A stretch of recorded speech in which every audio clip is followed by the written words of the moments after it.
This morning, here is a live look out of a Buc-ee's in Surfside Beach. Hurricane Beryl making landfall in South Texas just a little more than 2 hours ago. And this morning, we are also keeping a close eye on the impact this storm is expected to have on your gas prices when you're filling up at the pump. Now, any storm in the Gulf, as we know, can impact what we have to pay because there are so many oil refineries in that area. Storms like this can have a big impact. Here's a map that shows you all the oil rigs in the Gulf as well, and all the pipelines in Texas and Louisiana. We're talking thousands of offshore rigs, many of them in the path of this storm. So what does it mean for your gas prices?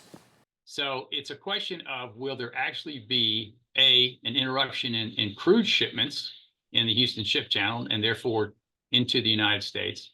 Or will there be any kind of outages at the refineries along the Gulf Coast? Both of those situations could certainly raise the price of gasoline almost overnight because the market sees the supply interruptions pretty quickly.